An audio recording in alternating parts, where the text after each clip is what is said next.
سجی ہوئی ہے قتل گاہ، بھولا نہیں ہے کربلا، ہر منا سے سرنا، ہر منا سے سرنا، سجی ہوئی ہے قتل گاہ، بھولا نہیں ہے کربلا، ہر منا سے سرنا۔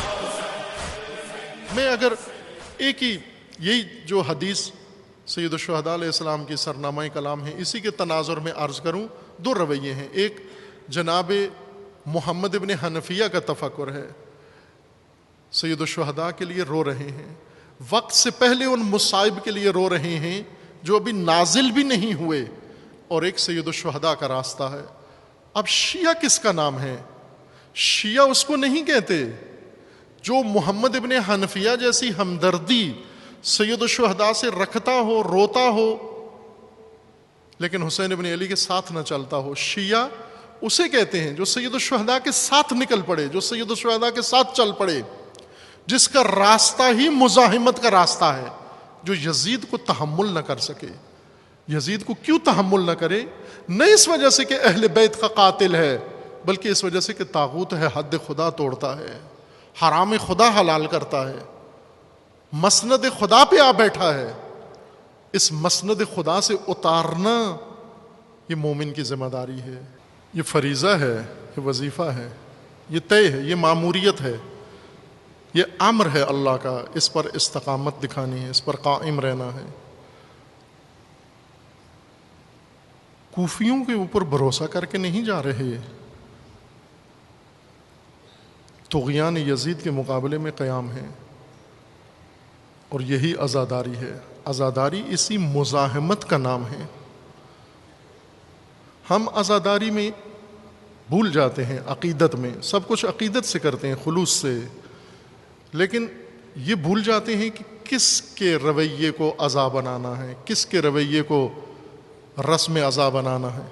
کبھی دیکھتے ہیں ایسے زنجیریں باندھے ہوئے، کڑے پہنے ہوئے، اپنے آپ کو جکڑے ہوئے، اور اپنے آپ کو باقی اذیتیں تکلیفیں پہنچاتے ہوئے لوگ، اس کا نام عزا رکھا ہوا ہے۔ یہ سنت امام حسین علیہ السلام ہے۔ عزا میں کیسے، کس کا رویہ یہ تھا؟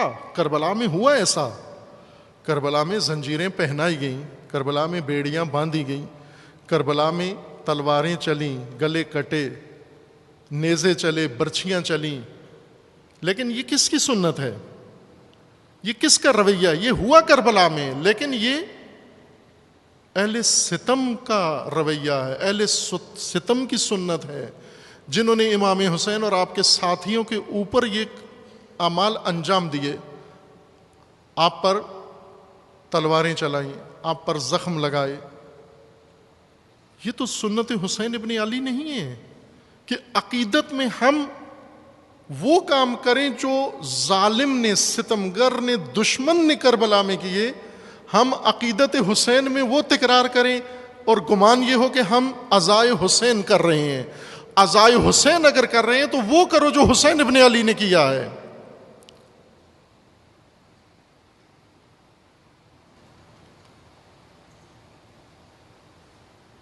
دو بھائی ہیں امام حسین علیہ السلام کے، ایک حضرت ابو الفضل العباس، ایک محمد ابن حنفیہ۔ ایک بھائی مدینہ سے ساتھ ہے اور بالکل مطیع محض، کہیں بھی گویا وجود ہی نظر نہیں آتا، اس طرح سے اپنے آپ کو بارگاہ حسین علیہ السلام میں فانی کر دیا ہے، امام کے ہوتے ہوئے کہیں اظہار وجود بھی نہیں کر رہے، چونکہ مولا حسین ہے، یہ امام ہیں، یہ پیشوا ہیں، یہ مولا ہیں، میں ان کا پیروکار، میں ان کا شیعہ، میں ان کا فرمان بردار۔ میرا کام نہیں ہے میں ہر قدم پر ان سے دلیل پوچھوں، یہ کیوں کر رہے ہیں، وہ کیوں کر رہے ہیں، یہ کیوں نہیں کر رہے، یہ کیوں نہیں کر رہے۔ کسی جگہ مشورہ دیا ہو حضرت عباس نے، نہ، صرف فرمان سننا ہے۔ کیوں کہ اللہ کا فرمان ہے اطیعوا اللہ و اطیعوا الرسول و اولی الامر منکم، آپ کا کام اطاعت کرنا ہے، اللہ کی اطاعت، رسول اللہ کی اطاعت، اولی الامر کی اطاعت۔ اولی الامر کو رہنمائی کرنا آپ کا فریضہ نہیں ہے۔ یہ بھی ایک بھائی ہے، ہو بہو دونوں کی ایک جیسی حیثیت ہے، دونوں فاطمہ زہرا کے بیٹے نہیں ہیں۔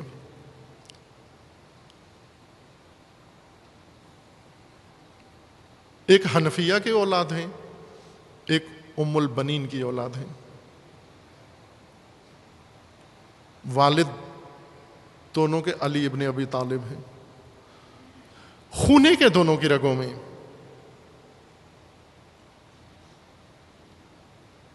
حضرت ابو الفضل العباس ہر حکم کے لیے، ہر فرمان کے لیے آمادہ، جان برکف، شب و روز۔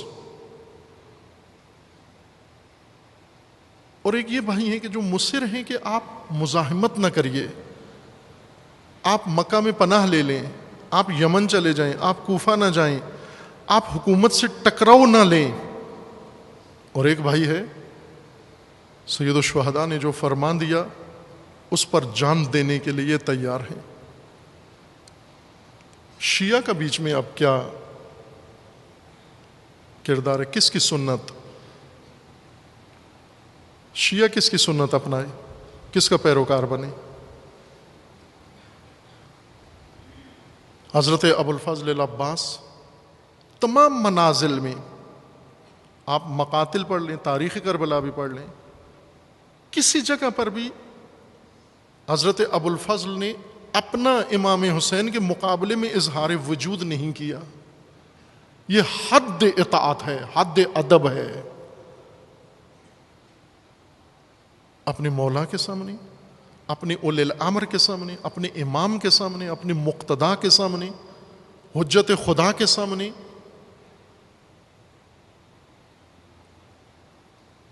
میں اظہار وجود کروں، یہ ناممکن ہے اور کہیں نہیں کیا۔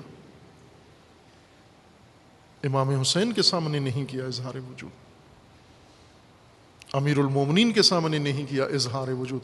خود امام حسین علیہ السلام ایسے تھے، جب امیر المومنین علیہ السلام کے پاس ایک شخص آیا، سوال پوچھا، تو امیر المومنین نے سید الشہداء کی طرف بھیج دیا اور امام مجتبیٰ کی طرف بھیج دیا کہ ان سے جا کر سوال پوچھو۔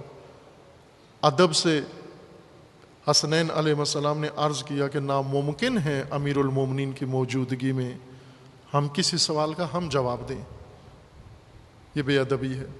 امیر المومنین نے حکم دیا کہ میرا فرمان ہے، فرمان بجا لاتے ہوئے جواب دیا، لیکن ادب اجازت نہیں دیتا تھا کہ اظہار وجود کریں، ہم بھی ہیں۔ حضرت ابو الفضل نے احساس نہیں ہونے دیا، کسی جگہ پر اختلاف رائے نہیں کیا، کسی جگہ اپنی مرضی نہیں بتائی۔ وہ مرضی فانی ہے امام کی مرضی میں، اور امام کی مرضی اللہ کی مرضی میں، نفس مطمئنہ راضیۃ مرضیہ، جس کی رضا فانی ہے رضا خدا میں۔ یہ بھیا اس لیے بہت عزیز ہے سید الشہداء کو۔ عزادار اس کا اسوہ حضرت ابو الفضل العباس ہیں، سیرت حسین ابن علی ہے، عزاداری مزاحمت ہے، ابو الفضل مزاحمت کا حصہ ہیں، مزاحمت کا رکن ہیں، مزاحمت کے لشکر کے سالار ہیں، سینہ سپر ہیں، مدافعت کے لیے اور مزاحمت کے لیے، پیکار کے لیے، رزم کے لیے۔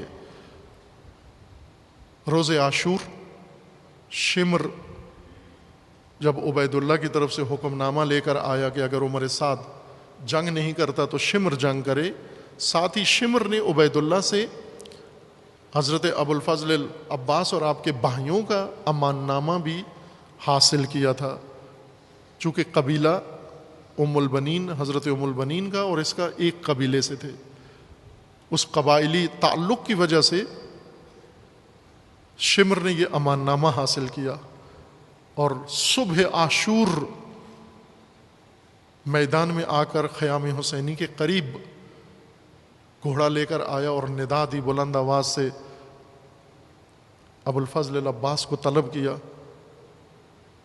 حضرت ابو الفضل نے جانے سے انکار کر دیا اور فرمایا اسے کہہ دو جا کر میں نہیں آتا، میں تیری شکل نہیں دیکھنا چاہتا، تیرے منہ نہیں لگنا چاہتا.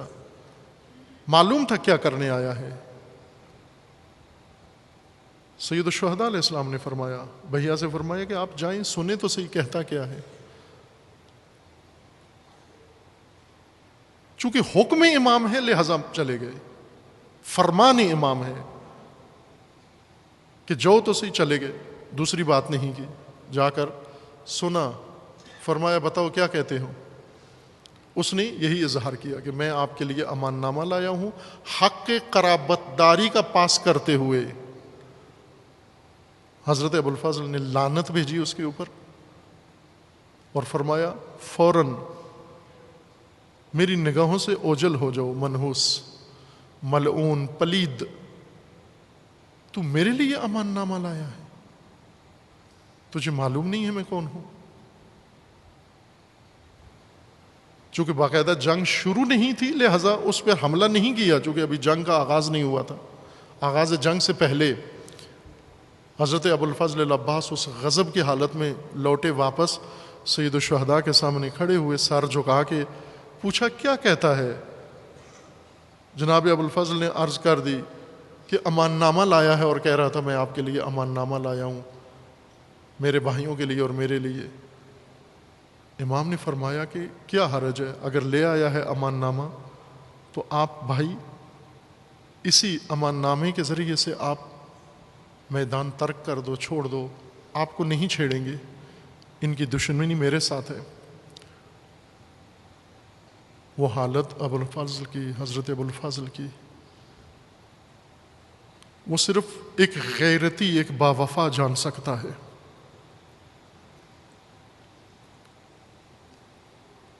اس وقت عرض کی تھی مولا ہمیں جب ماں نے مدینہ سے روانہ کیا تھا علیحدہ بٹھا کر یہ عہد لیا تھا، عباس حسین کے ساتھ جا رہے ہو، فاطمہ کی بیٹیوں کے پردوں کے محافظ بن کے جا رہے ہو، مجھے فاطمہ زہرا کے سامنے شرمندہ نہ کرنا، بس ایک وصیت کرتی ہوں، مجھے زہرا کے سامنے شرمندہ نہ کرنا. عباس ایسے نہ ہو کہ آپ زندہ ہوں حسین پہ کچھ آنچ آ جائے، آپ زندہ ہوں بی بی زینب کو کوئی تکلیف ہو جائے. فرمایا مولا میں اس عہد پر وفا پر باقی ہوں، آپ جو فرمان دیں سمعا و طاعتاً.